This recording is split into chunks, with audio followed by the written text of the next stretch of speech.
Please stand and join us in the Pledge of Allegiance. I pledge allegiance to the flag of the United States of America and to the republic for which it stands, one nation under God, indivisible, with liberty and justice for all.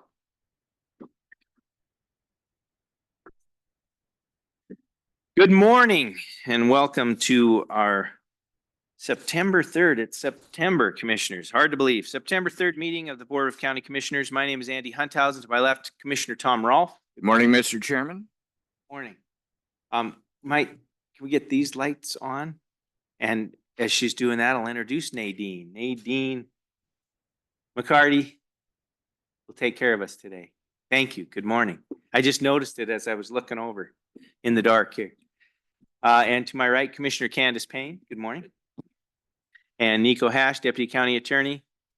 Frank Cornwell, our Finance Officer. Chief Finance Officer will be sitting in for Roger Baltz today. There is a sign-in sheet and agendas up front. We'd like everyone to sign in prior to leaving today, so we have a good record of who's attended our public meeting. So again, welcome. And we start with a very special presentation and proclamation today. So we're excited about this. So it is the 60th anniversary of the Federal Wilderness Act. So it's actually this day in 1964 that folks were gathered in Washington, D.C. to watch President Lyndon Johnson sign the Wilderness Act into law. And since then, it has been one of our special acts as protected lands across the country. I think there's over 800. Well, we'll hear about how many parcels and pieces and where the act's gone since then. So I'll invite Zach Engstead up today with Montana Wild. Zach, I'll let you introduce yourself and your role and anyone who's come with you if you'd like, and then say a few words. And I think the proclamation is up there, and we'd be honored if you would read it into the record for us.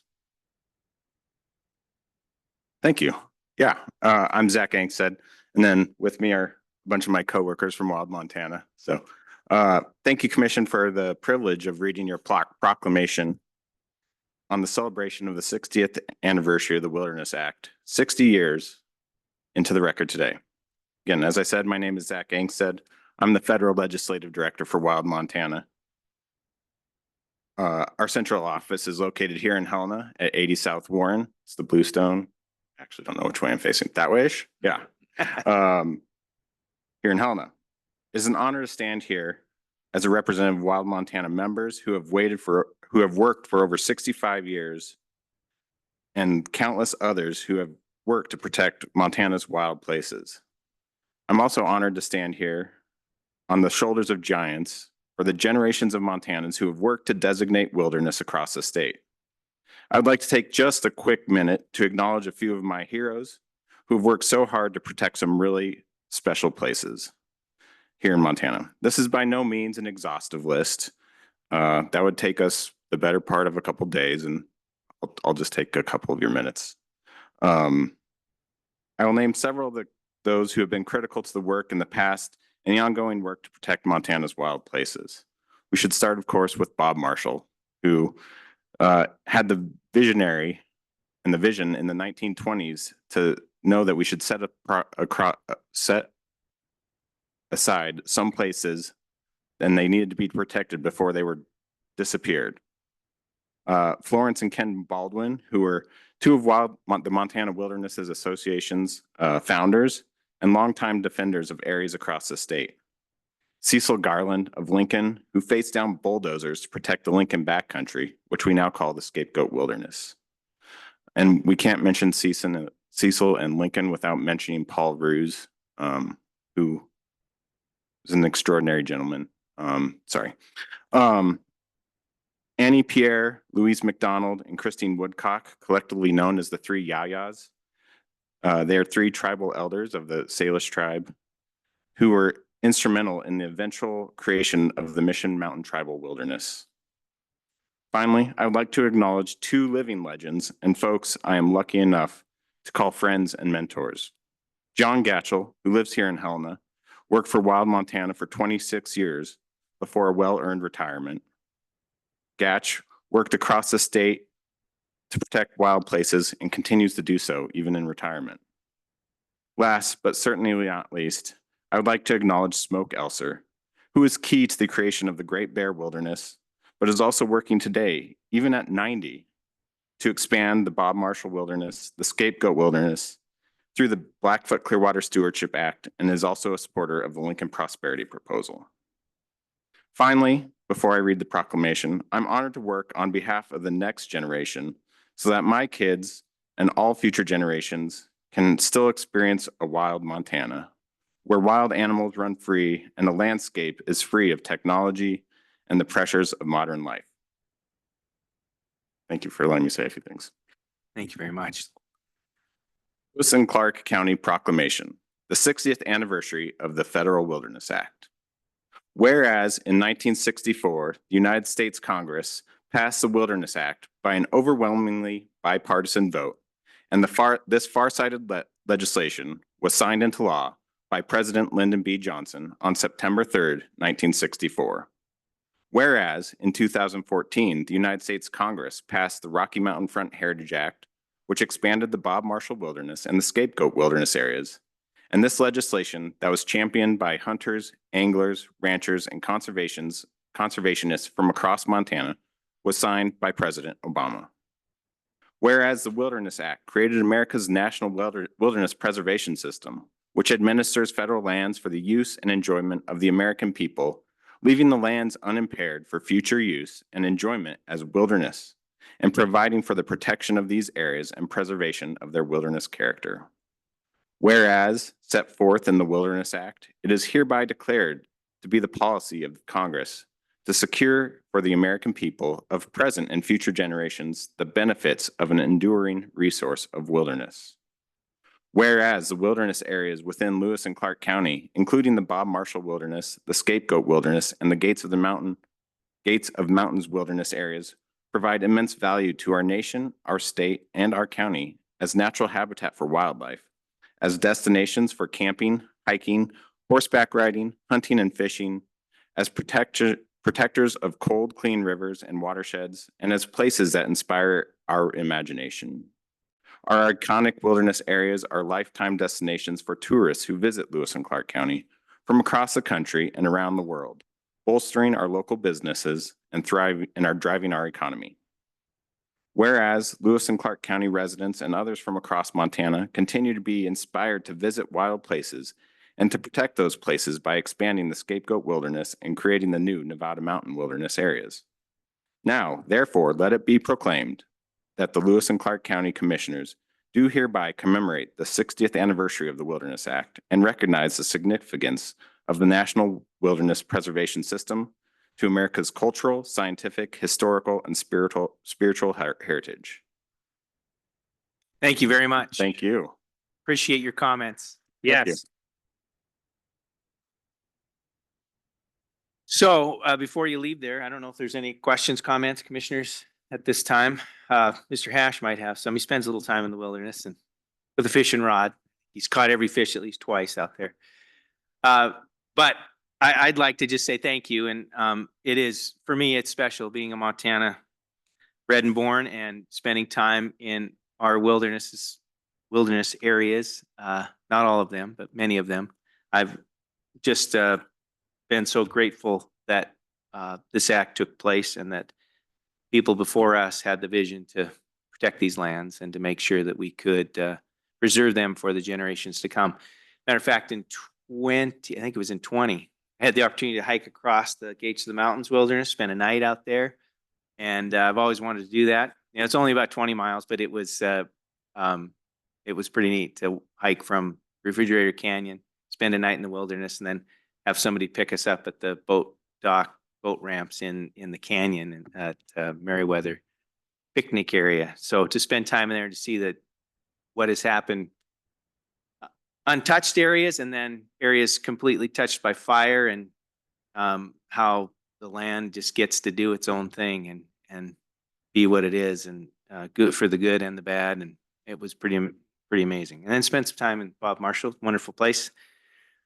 But I thank you for bringing this to our attention. I appreciate the work that Montana Wild does. And if there's anyone else that has any comments or thoughts you want to make, anything else you'd like to add, be welcome to come up and do that. If there's anyone else from the staff, do you want to introduce these folks or invite them up? We're going to get a picture with you. So we'll invite you all up front, up here with the commission. If you'd come around, we'll get a picture, bring the proclamation, we'll get a picture. Thank you, commissioners. Appreciate it. Yeah.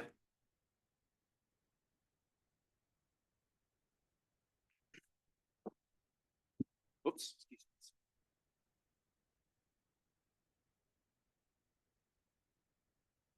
You guys get ready to do it. You can get right up on here.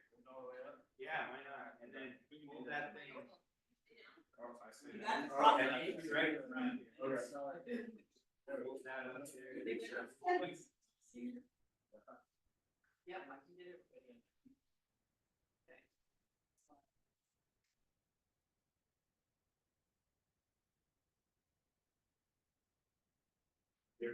Yeah, I can get it.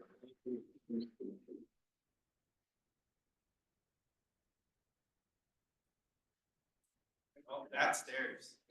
Oh. Thank you. Oh, we have. Okay. Thank you. Thank you. Appreciate you. You're welcome to stay if you'd like, or you're welcome to take off. Mr. Hash, you sure you don't want to comment on the Wilderness Act? Okay. How about any other public comment related to the Wilderness Act proclamation? Any other comments? All right, we'll move on. The next item on our agenda is the consent action items. Mr. Cornwell. Thank you, Mr. Chair. We have two consent action items, A and B, on the agenda today. Item A is public meeting minutes for August 20th, 2024. Item B is Resolution 2024-99 declaring county property surplus property. Thank you very much. Any questions, commissioners, about the consent action items? Any public comment on the consent action items? Any public comment? Hearing none, is there a motion, please?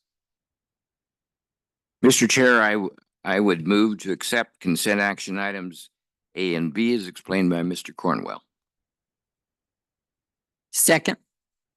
Been moved and seconded to approve the consent action items as presented. Further discussion, commissioners? Hearing none, all in favor of the motion signify by saying aye. Aye. Aye. Aye. Thank you very much. All right, we are on to another special recognition and presentation. And it has been, gosh, I don't know how long it's been, but good part of a decade that we've had a special relationship with the Helena Symphony and the Symphony Under the Stars. This commission has contributed, made a contribution to the Symphony Under the Stars in an effort to make sure that the event continues and that we promote the economic impacts to our community. And today we have Maestro Alan R. Scott with us. We'd like to invite you up. Maestro, welcome you to the commission. If you'd introduce yourself and anyone else that you'd like to recognize, you have the floor. We're welcome you.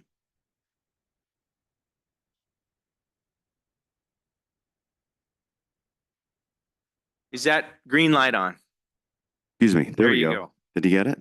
Now All you right. better do it again. Great. Alan R. Scott, ALLAN, music director of the Helena Symphony, and our director of development and communications, Cameron Becci, is with us. First, we are thrilled of the partnership that the commission has been with the symphony. It's been well over a decade. It's been close to, I think, almost since our second year. When I started the Symphony Under the Stars 21 years ago, we lost one because of COVID. This was, many symphonies do an outdoor concert.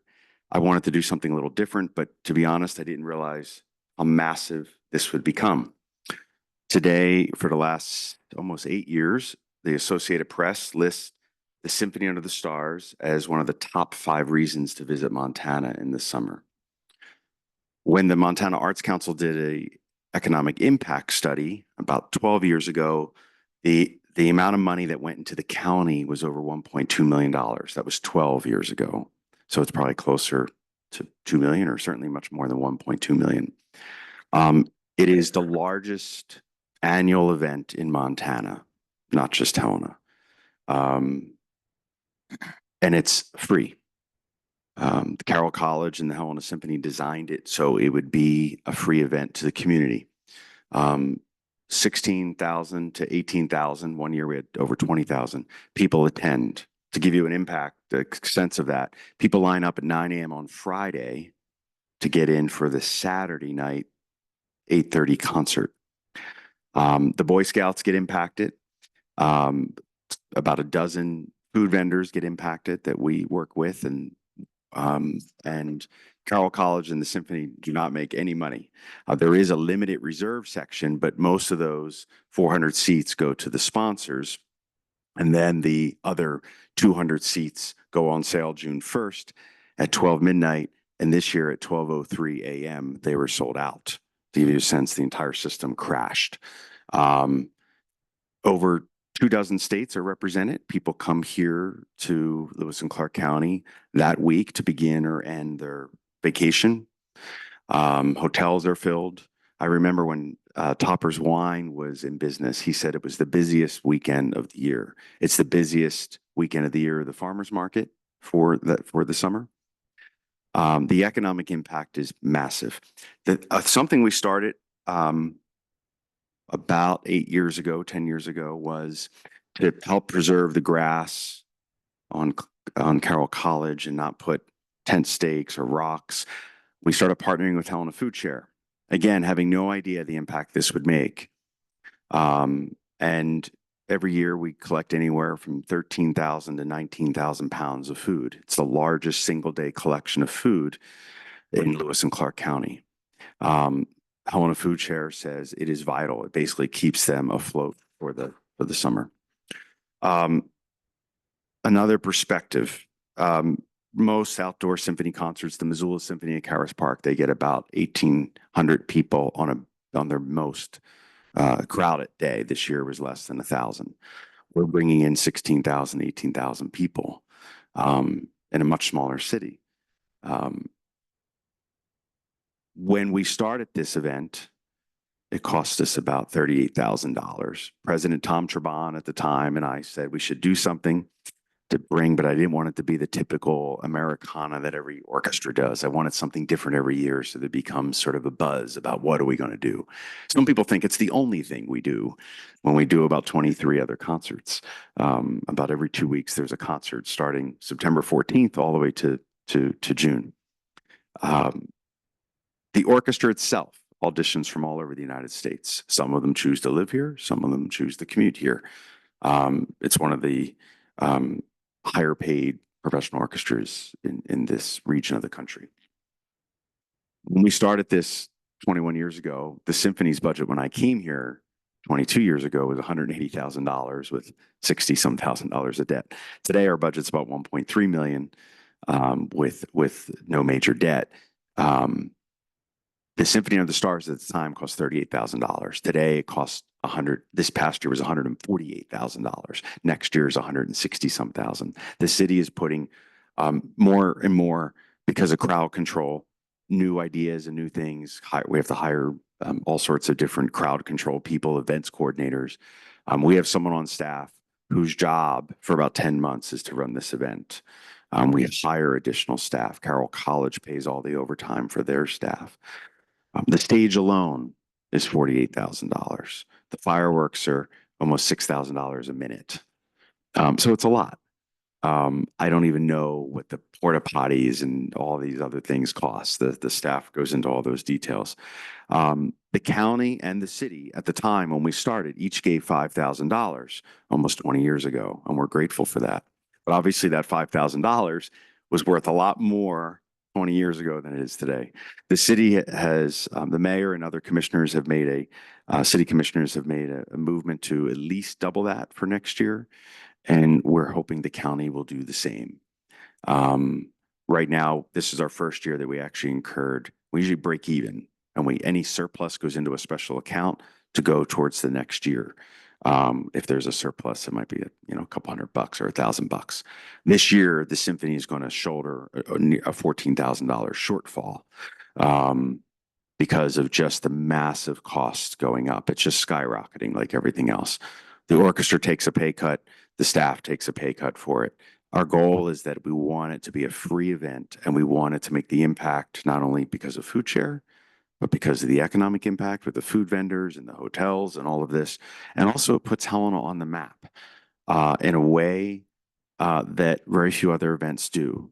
I don't know of any other event in the state that brings that amount of people to one event that is free. And Helena is continuously ranked as one of the best small arts communities in the United States. We don't have a large university music program like U of M or MSU that impacts a professional orchestra. We don't have anything like that, but we do in this town have a professional orchestra, several theater groups, obviously several museums. The Archie Bray is world renowned. I can tell you when I have guest conducted in New Zealand, they knew of the Archie Bray.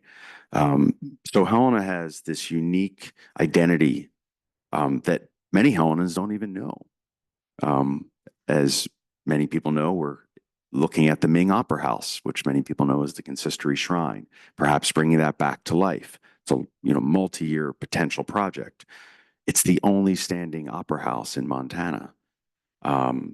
The Civic Center, which was not meant for theater or music, it was meant for the Shriners, is our home. It will continue to be our home.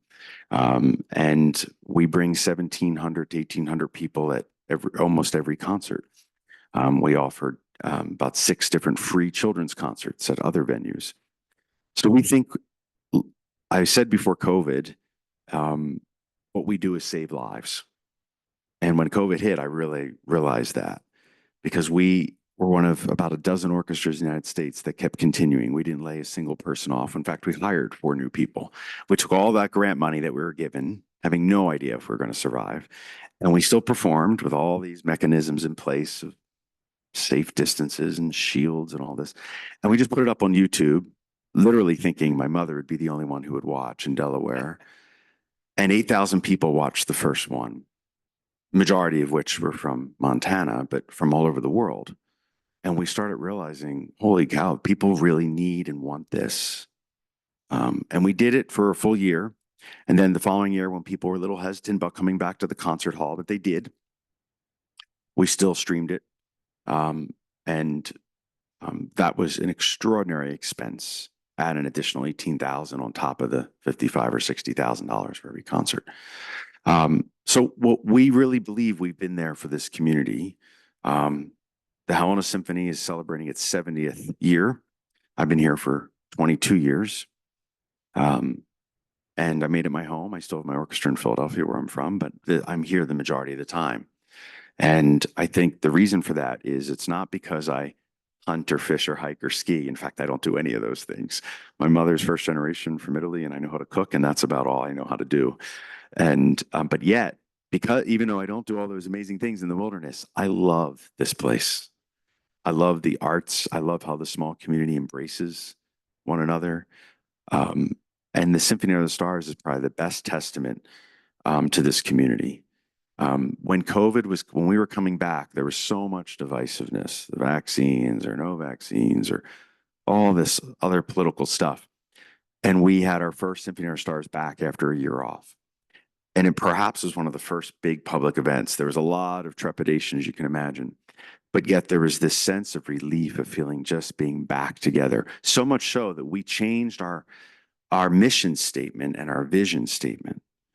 And part of our vision is not only to be recognized as part and parcel with the life of the community, but to bring people together through music. Not so much to music, but through music. That music becomes this conduit. The word conductor in science means that. It's something that transfers electricity, right? And we felt that that's Symphony of the Stars showed us that even when there's so much political divisiveness, something like a Symphony Under the Stars, that's more not about what we're playing, but more about that we're accompanying this incredible sunset and impacting people with food share and these small food vendors. That's what this community seems to be about. And the fact that people, I don't know if I would line up at 9 o'clock on Friday morning to get in for Saturday night, but people do. It's amazing. They give the Boy Scouts $5, and after 5 o'clock, they can just come in anytime. I think what we do in this particular event is landmark. It defines this community in many ways. So because we want to get ahead of budget cycles, usually we're making a written request to you all, after the new calendar year. But because we think that there needs to be a significant increase in the partnership, knowing all the other priorities and demands that are put upon you, we'd like you to be able to consider that and just give you plenty of time to do that. We're happy to answer any questions as well, but we thank you for entertaining this and thank you for all you do for us. Maestro, thank you for being here today. Really appreciate it and appreciate the words, the comments. And I am one that when I plan my summer, the third Saturday in That's right. July is always booked. I don't think I've ever missed one, even when they were back at the Montana Power Symphony, Summer Symphony. Haven't missed one ever. And So- Commissioner, it's worth noting that before I came here, the Montana Power Company, just to give you perspective, it was all 7 orchestras in the state collaborating, Montana Power had this great idea of showing off Montana. And they spent over $300,000 on most of it, which on copyright and video to broadcast it in VHS. And the conversation about Montana Power aside, which has a whole nother thing, but the mission of that was certainly not about the county or the city. It was about showing off Montana Power. And it was the same music every year with all 7 orchestras. It really wasn't Helena focused. When I came, it had been gone for about a year, and Tom Treban was fairly new too at the time at Carroll College. And we said we could use the same ground, but come up with a completely different idea and brand it that it's about Helena and about the people in this county. And not really thinking that we're going to be attracting people from all over the state or the country for that matter. It was about Carroll College and the Helena Symphony giving something back to the community and making it different every year. It has since snowballed into something. It's in many ways, we've created this Frankenstein. It is a monster unto itself. Separate from the symphony, it has its own separate bank account with these massive sponsors. People are in line to sponsor. But even with those sponsorships, it doesn't cover everything. No one's flipping the $150,000 bill. Intrepid Credit Union is the largest sponsor. They've signed a long-term deal, but that maxes out at about $35,000. All the other sponsors are significantly less. We did not want to put it in all our eggs in one basket, like Montana Power did. I think that's what went wrong there when I look back at that. Because once they realized they couldn't do it, then they started charging people in their 5th year. That lasted 5 years. We just hit our 20th Symphony Under the Stars. So I think we have a good model that we ask everybody to have a piece in it. And to be quite honest, we leverage the city and the county's support. When we go to other large businesses or individuals, they want to know does the city support it? Does the county support it? If we said no, that would not go well. Right now, we need to get other people to step up. The city and the county's support can be leveraged in massive ways. So there's that too. So Thank you very much. Commissioners, questions or comments? I know that Commissioner Rolfe is one of your big-time, long-time volunteers. Commissioner? Yes, I'll tell you, it's exciting to watch what you and the symphony have created over the past several years. I remember when you came to candidate for the position of the leader of the band. So it's just amazing what has happened. You and the wonderfully talented people that work under your direction have created a community treasure, and really it's becoming a national treasure. And I really appreciate what you're doing, what you continue to do, the vision that you have had for our community and for our people is beyond anything that I think we thought could have happened. Thank you. Thank you, Commissioner, and we're grateful to you for all you've done for the symphony and your family as well. And like I said, to be honest, I know that the symphony they did about a 2.5-year search, and that's usually takes 2 or 3 years to hire a new music director. and they did a 2.5 year search. To be honest, when my agent at the time told me I'd be a finalist for this orchestra, I had to look on the map where I was going, and I said, I'm not going to fit in here, and I'm probably not going to take this job. And then when I did get the job, I said one condition: I will never live here. You know, a year and a half later, I moved here, and it's been the best decision I ever made. And recently, after we got out of COVID, when my contract was coming up in a few years, and they wanted to talk about that, I was very excited to talk about that. And when my manager told me that the Helena Symphony wanted to offer me a lifetime contract, I didn't even know what that meant.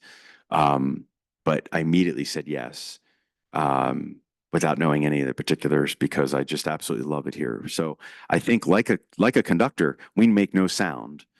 We're only as impactful as the musicians in front of us allow us to be.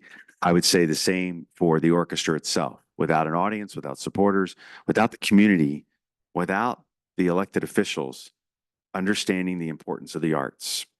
I worked with Governor Rendell of Pennsylvania when he was mayor of Philadelphia over 30 years ago to raise money for what they called the Avenue of the Arts. And I worked with the organizer of it was the actor Kevin Bacon, his sister. The three of us went around and we talked about the economic impact. And what we saw was, yes, in a city like Philadelphia, for example, that is sports crazy, like insane, has the only city with 4 stadiums. Even though there's billions that go into the sports, the impact it makes is very little. It's usually the parking garage, the caterer, and the owner of the team. What we saw with the arts when the University of Pennsylvania did a study for us was that for every $1 spent on the arts, $10 went into the community. That almost equals out exactly with Symphony Under the Stars. If it cost us about $150,000 and it's bringing well over $1 million, probably 1.5 to 2 million now, when we know that 12 years was 1.2 million. That study stands to be true, that the economic impact is real. The symphony makes no money on this. Even if we sell out the Civic Center for every concert, we still lose about $30,000 a concert. Ticket sales cover less than 25% of every orchestra in the United States. The amount that the National Endowment for the Arts, compared to other countries, Germany gives $7 per capita to the arts. The UK, $4.50. Canada, $2.20. United States, less than 1/10 of 1 penny goes to the arts from the federal government. So you're not getting federal money. We rely on the local support, and particularly individuals. So we would like the county to lead the way with the city and show others that this is important, and others will step up because of that. Thank you very much. Commissioner, anything else you want to add? No, thank you. Yeah, it's Great. exhaustive.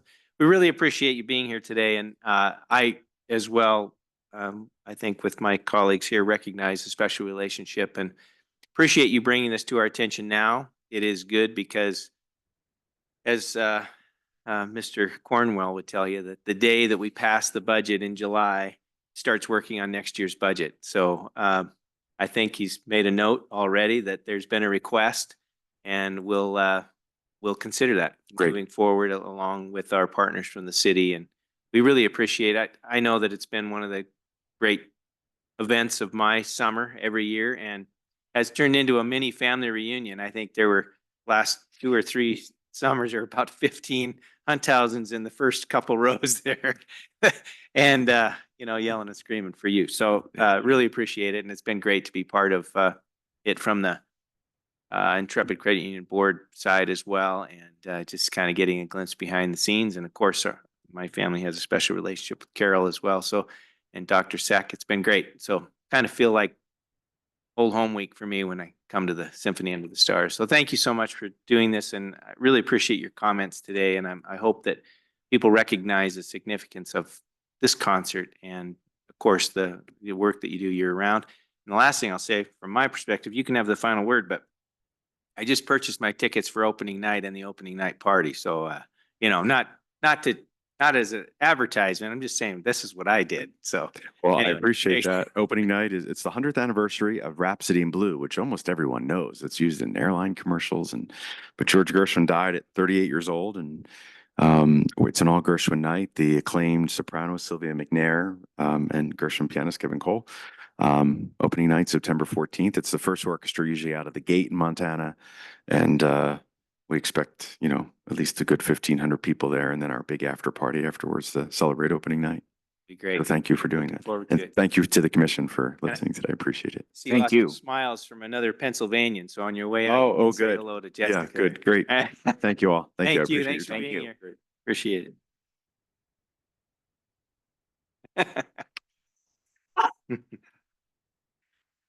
All right, commissioners. Wonderful. Like to start out with fun, positive items, and now we move into our regular agenda items, which the first of those is item number 5, which is resolution 2024-98, intention to create the, how do you say it? Oleo. Oleo Acres Rural Improvement District, number 2024-8. Thank you for the pronunciation help. Good morning.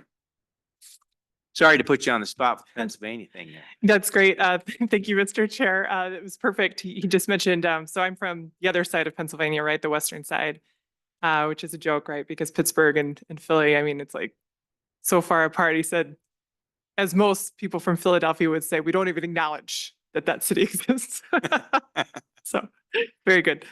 Anyway, Mr. Chair, Commissioners, my name is Jessica Makus, Special Districts Program Coordinator. Before you today is Resolution 2024-98, the intention to create the Oleo Acres Rural Improvement District. A petition to create this district was received by staff for the purpose of improving and maintaining Brookland Drive. The proposed district is located just off York Road, about 2 miles from the junction with Canyon Ferry Road, and just before you reach Warren School. So you can see York Road kind of going across there. And then this district is an older district that we're replacing, and it's highlighted in green here. You can see Brookland Drive makes a loop there. The original Oleo Acres RID was created in 1995 to maintain the improvements on Brookland Drive. The improvements on this road have reached the end of their functional life and no longer benefit from annual maintenance. Staff held an evening meeting to discuss the condition of the road and recommended the property owners consider new improvements to the road through a new rural improvement district, or alternatively consider dissolution of the RID. Property owners decided to move forward with a new gravel improvement district and circulated a petition detailing the improvements.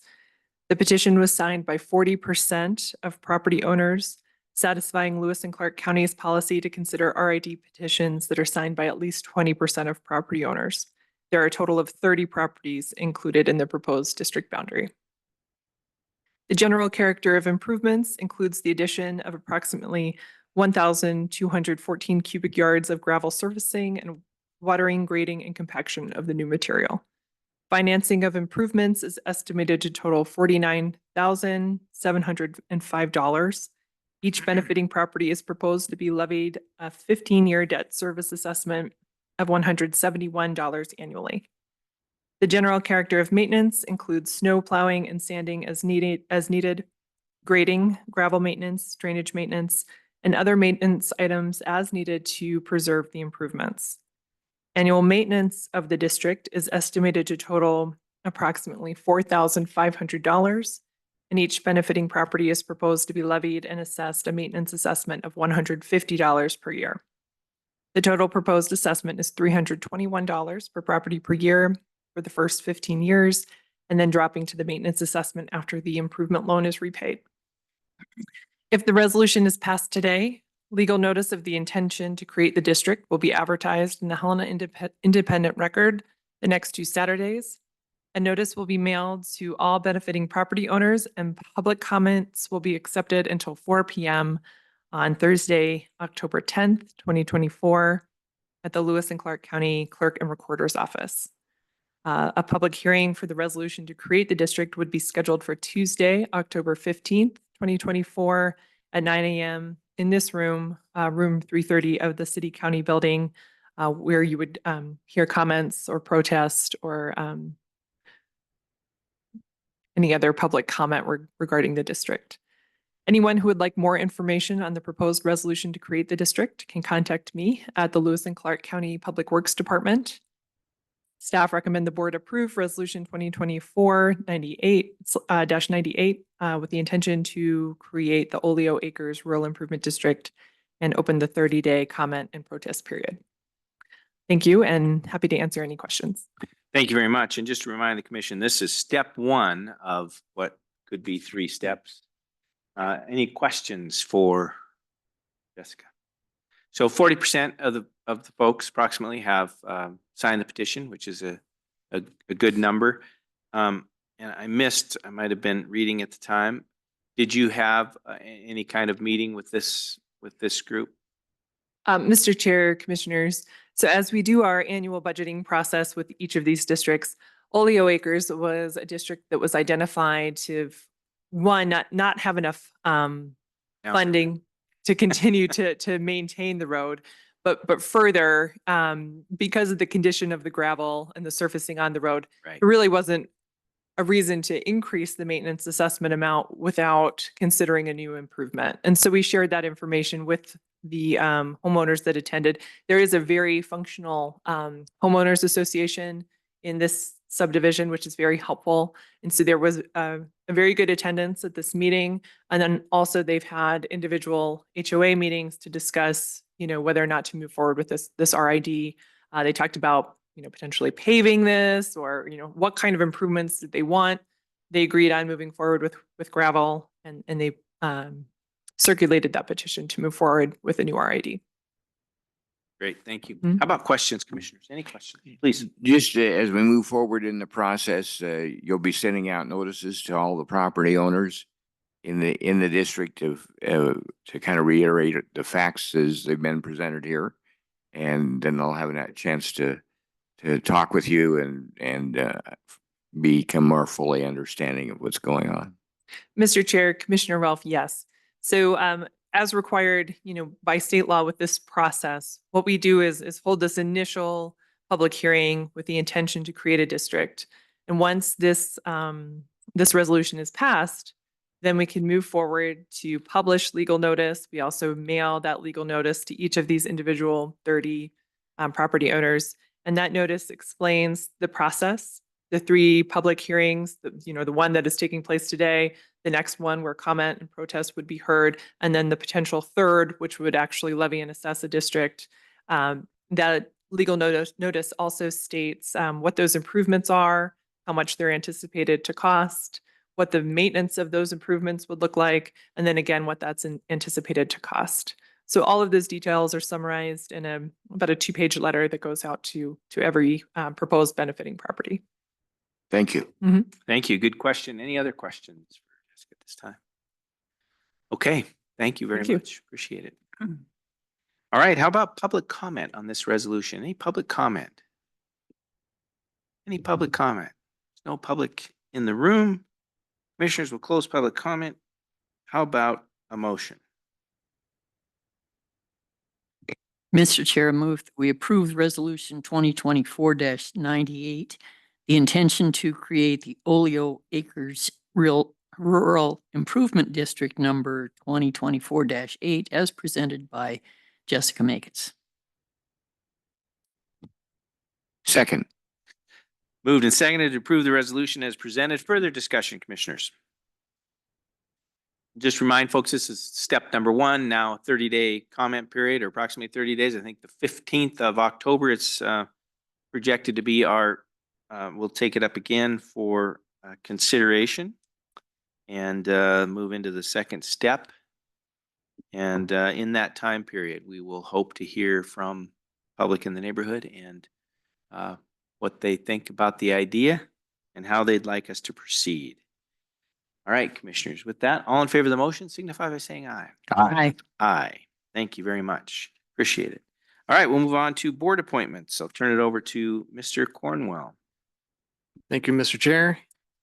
As you can see, we have 3 new board appointments in front of you, and I'll just read those into the record. These candidates meet the qualifications for consideration for each board. And the first one, we had, it's for Noxious Weed Board. Mike Nordahl resigned at the beginning of 2024 as the Lincoln representative. Monty Miles was the only applicant. And staff recommends commissioners consider the candidate for representation of Lincoln on the Noxious Weed Board to a partial term that will expire December 31st, 2026. I think we'll just take them one at a time. One at a time? Yeah, so we'll Okay. stop right there for a moment. Commissioners, questions about the Noxious Weed Board and the,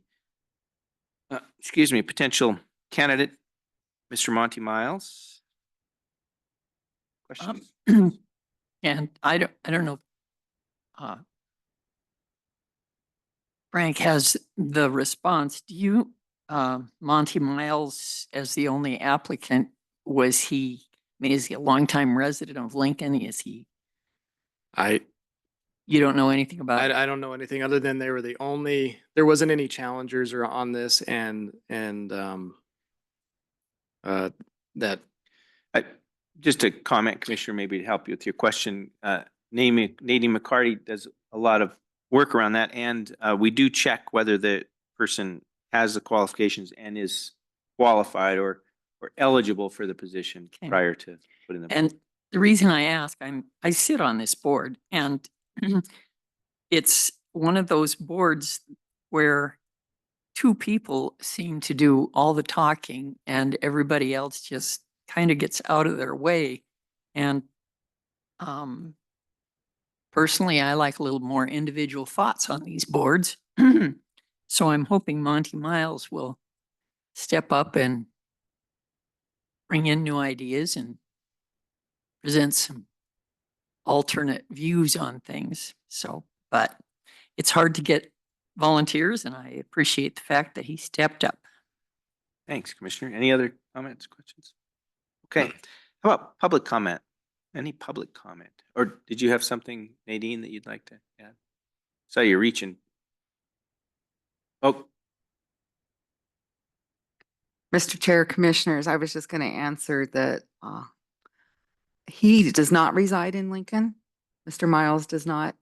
He does reside in the Helena Valley, but it was determined that he's the only applicant and he very much wants to be involved with the Noxious Weed Board.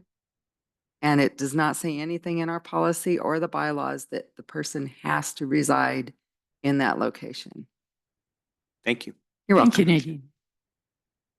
Okay, how about public comment on this item? Any public comment? Seeing no public come forward, is there a motion, Commissioners? Mr. Chair, I would move to appoint Monty Miles to the Noxious Weed Board. Second. Moved and seconded to make the appointment as presented. Further discussion, Commissioners? All in favor of the motion signify by saying aye. Aye. Aye. Thank you very much. Okay, Mr. Cornwell, Lincoln Solid Waste Board. Thank you, Mr. Chair. Lincoln Solid Waste Board. We had Robert Frank Plumley termed out June 30th, 2024. Mike Winters was the only applicant. Staff recommends that the commissioners consider the candidate for appointment to the Lincoln Solid Waste Board to a partial term that will expire June 30th, 2027. Thank you. Questions, Commissioners? Comments? How about public comment on this item? Any public comment? Seeing no public comment, Commissioners, there a motion, please? Mr. Chairman, I move that we approve the appointment of Mike Winters to the Lincoln Solid Waste Board as presented by Frank Cornwell. Second. Moved and seconded to make the appointment as presented. Further discussion, Commissioners? All in favor of the motion signify by saying aye. Aye. Aye. Thank you very much.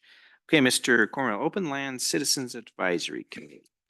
Thank you, Mr. Chair. Open Land Citizens Advisory Committee, Jason O'Neill and Joe Konauer served terms that expired June 30th, 2024. They both wish to be reappointed. No other applicants were received.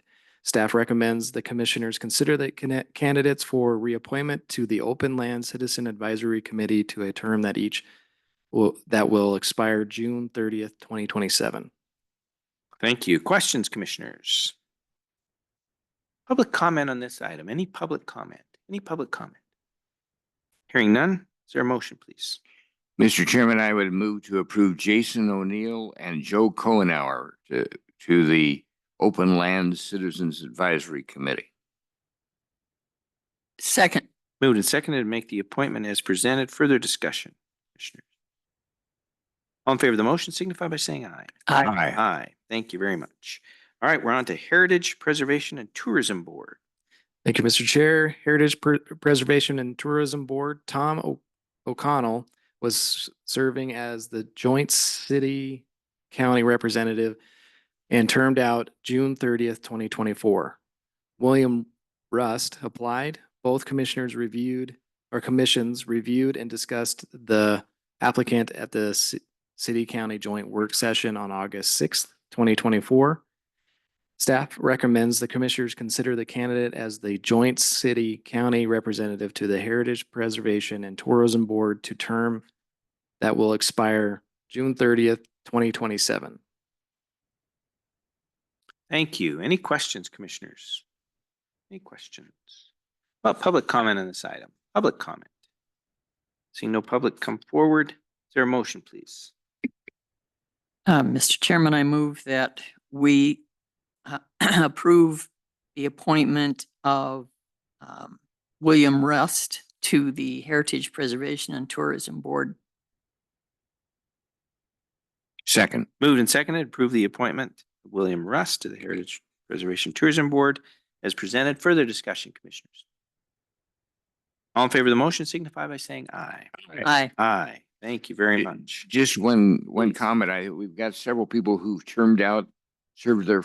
Yeah. We normally allow people to serve 2 terms, and then we ask for someone new from the community. And I think there've been some of these people have been very active, and have made a difference. We would just like to thank them and encourage other folks who have an interest in different committees and boards that advise the commission, encourage them to get involved.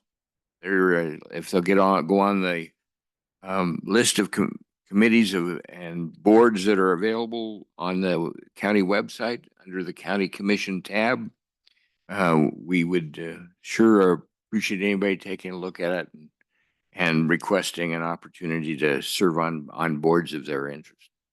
Thank you, Commissioner. Absolutely. Any other comment? Thank you. Yes, appreciate those that are terming out, appreciate their service. And volunteers kind of would run the ship around here, so it's good. All right, commissioners, we are at the time in the meeting where we will take public comment on any item that is under the jurisdiction of the commission, but not on today's agenda. Any public comment? Any public comment? Seeing no public come forward, commissioners, thank you very much. We will stand adjourned.